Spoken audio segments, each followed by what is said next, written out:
Mengatur uang tanpa ilmu ibarat menimba air pakai keranjang.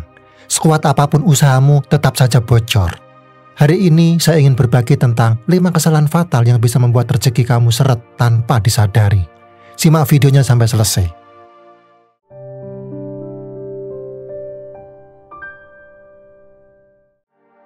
Saya pernah berada di titik di mana setiap bulan terasa seperti menambah lubang demi lubang. Padahal saya bekerja keras bahkan sampai lupa istirahat. Ternyata bukan kerja keras saja yang cukup, tapi cara kita mengelola hasil kerja itu yang menentukan. Inilah 5 kesalahan yang dulu saya anggap sepele, namun ternyata sangat mempengaruhi arus rezeki. Yang pertama, tidak tahu kemana uang pergi.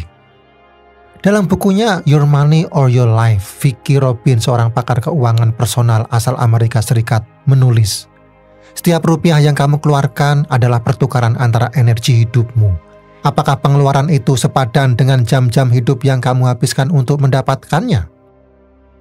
Kalimat itu membuat saya terdiam cukup lama, karena pada kenyataannya banyak dari kita yang merasa uang habis begitu saja padahal sudah bekerja keras setiap hari.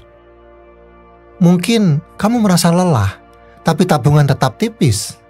Kamu merasa sudah berhemat, tapi tetap tidak tahu kemana uang itu mengalir. Coba bayangkan setiap kali kamu membeli sesuatu, bayangkan itu bukan hanya sekedar transisi, tapi pertukaran antara waktu hidup yang tidak bisa kamu ulang.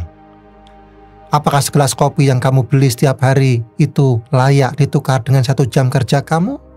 Apakah langganan aplikasi yang jarang dibuka itu benar-benar pantas dibandingkan waktu yang bisa kamu gunakan bersama keluarga? Saya pun pernah tidak peduli.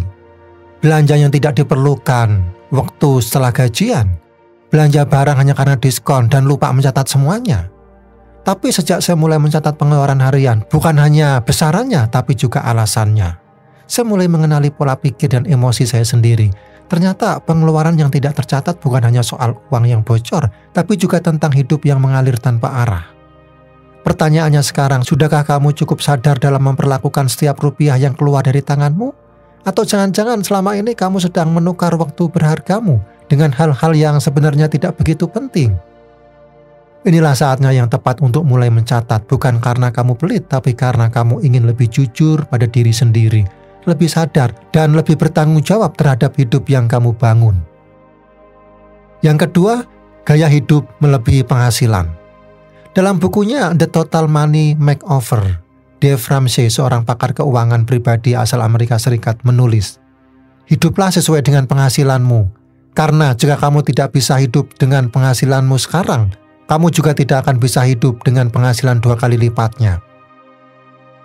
Saya ingat saat pertama kali membaca kutipan itu, saya langsung merasa tertampar karena saat itu saya sedang berada di fase hidup di mana penghasilan naik, tapi akhir bulan tetap terasa sesak. Ternyata bukan penghasilannya yang kurang, tapi gaya hidup yang terlalu cepat berlari. Punya gaji 5 juta, tapi cicilan sudah 5 juta. Ini bukan prestasi, ini peringatan. Kita sering terjebak ingin terlihat sukses daripada benar-benar hidup tenang. Beli barang branded, kredit gadget baru, langganan layanan premium yang sebenarnya tidak terlalu kamu butuhkan. Semua itu sering dilakukan hanya untuk memenuhi ekspektasi sosial, bukan kebutuhan nyata.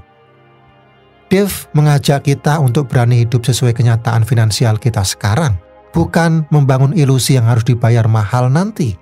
Karena semakin kamu memaksakan hidup di luar batas kemampuan, semakin jauh kamu dari kebebasan finansial. Pertanyaannya, sudahkah kamu benar-benar jujur pada dirimu sendiri tentang berapa batas kemampuanmu saat ini? Atau jangan-jangan kamu sedang hidup dalam ritme yang kamu sendiri tidak sanggup jaga dalam jangka panjang? Sekarang saatnya kamu menurunkan sedikit standar luar, agar kamu bisa menaikkan kualitas hidup di dalam. Karena sejatinya ketenangan bukan datang dari jumlah yang banyak, tapi dari cara kita mengelola apa yang kamu punya dengan bijak, sadar, dan bertanggung jawab. Yang ketiga, tidak punya dana darurat. Beberapa waktu lalu, saya bertemu kembali dengan seorang teman yang bekerja sebagai konten kreator. Di media sosial, ia tampak produktif, unggahan rutin, engagement tinggi, brand masuk terus. Tapi saat kami duduk berdua, ia berkata pelan, saya baru saja kehilangan 3 klien utama dalam 2 minggu terakhir. Pendapatan bulanan langsung turun drastis, padahal selama ini ia terbiasa hidup dengan penghasilan yang fluktuatif. Tanpa ada tabungan yang benar-benar disisihkan, dana darurat bahkan tidak terpikir. Ketika gadget utama rusak dan tidak bisa segera diganti, satu persatu pekerjaan pun mulai terganggu. Ia sempat menjual kamera kesayangan demi membayar kontrakan. Dulu saya pikir mumpung dapat banyak, ya dinikmati saja. Tapi ternyata hidup tidak selalu stabil seperti jumlah like dan viewers. Cerita itu menyentil saya cukup dalam karena hidup seorang konten kreator atau siapapun yang penghasilnya tidak tetap memang terlihat dinamis dan penuh peluang. Tapi di balik itu resiko yang datang juga tidak bisa ditebak. Dan tanpa dana darurat, resiko itu bisa berubah jadi beban yang sangat berat. Hari ini saya ingin mengajak kamu untuk merenung. Apakah kamu sudah punya perlindungan finansial saat hal yang tak terduga datang? Apakah kamu sudah menyisihkan sebagian untuk hari-hari sulit yang mungkin tidak kamu rencanakan? Dana darurat bukan soal pesimistis terhadap masa depan, tapi soal mencintai dirimu sendiri dengan cara yang lebih dewasa. Karena ketika kamu bersiap, kamu tidak hanya menyelamatkan diri saat badai datang, tapi juga menjaga semangat agar tetap hidup untuk terus berkarya apapun yang terjadi. Yang keempat, menunda investasi terlalu lama. Howard Schultz, mantan CEO Starbucks, pernah berkata dalam wawancara reflektifnya, banyak orang gagal bukan karena ide mereka buruk, tapi karena mereka terlalu lama menunda untuk bertindak. Howard Schultz bukan berasal dari keluarga kaya, bahkan pernah tinggal di perumahan subsidi pemerintah. Namun satu hal yang membedakan dirinya dari orang lain, yakni ia tidak menunda. Saat ia melihat peluang, ia bertindak meskipun dengan risiko ditolak dan dipandang sebelah mata. Pada awalnya, idenya tentang kedai kopi premium dianggap aneh. Siapa yang mau bayar mahal hanya untuk secangkir kopi? Tapi hari ini Starbucks ada di lebih dari 80 negara. Schultz gagal berkali-kali dalam presentasi awalnya. Namun, ia tidak menunggu sempurna untuk memulai. Ia mulai dengan apa yang ia punya dan memperbaiki langkahnya di tengah jalan. Sekarang mari tarik ke ranah keuangan pribadi. Menunda investasi karena merasa belum siap sebenarnya adalah ilusi. Karena siap itu tidak datang lebih dulu. Ia dibentuk dari keberanian untuk memulai. Berdasarkan laporan OJK tahun 2023, hanya sekitar 11,7% masyarakat Indonesia yang berinvestasi di pasar modal. Mayoritas lainnya memilih menunggu uang lebih banyak, menunggu ilmu lebih cukup, menunggu kondisi lebih pasti. Sayangnya waktu tidak pernah menunggu balik. Coba kamu bayangkan jika seseorang memulai investasi Rp100.000 per bulan sejak usia 20 tahun dengan asumsi imbal balik 10% per tahun. Maka saat ia berusaha 50 tahun, ia sudah punya tabungan lebih dari 200 juta.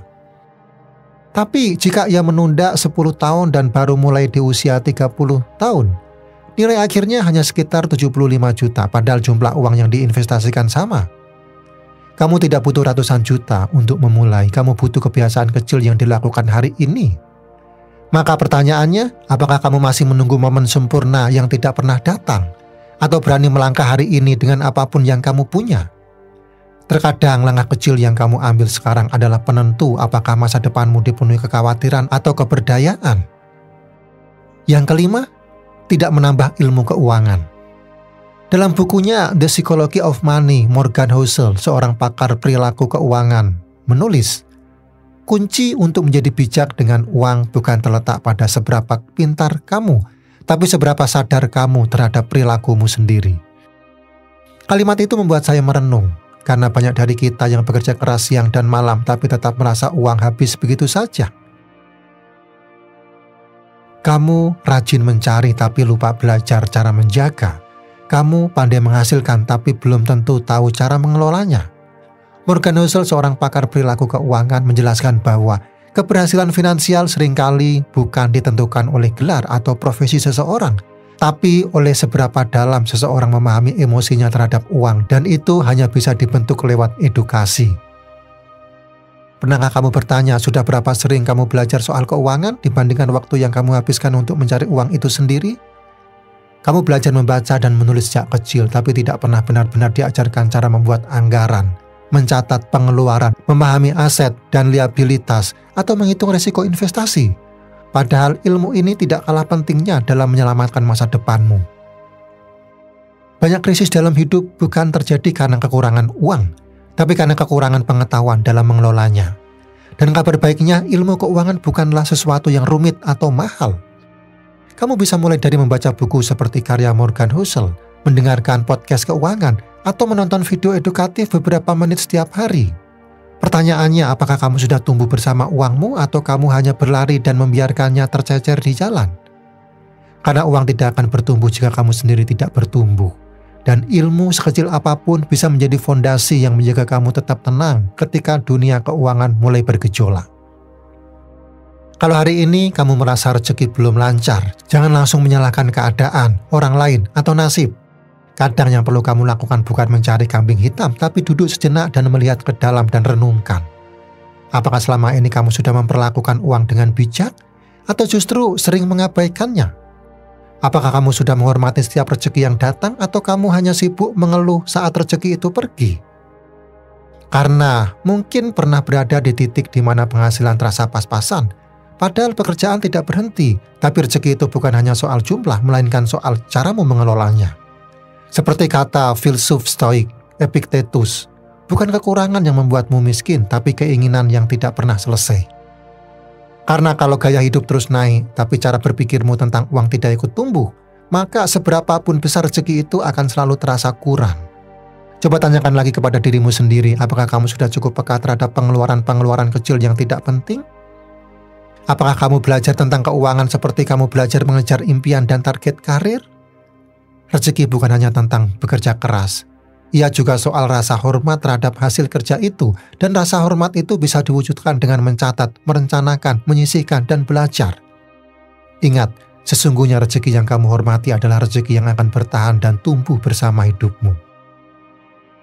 Jika video ini bermanfaat, tekan like, tulis di komentar langkah kecil apa yang ingin kamu mulai hari ini, dan subscribe channel ini agar kamu tetap terhubung dengan pesan-pesan yang menyentuh dan menguatkan. Sampai jumpa di video selanjutnya.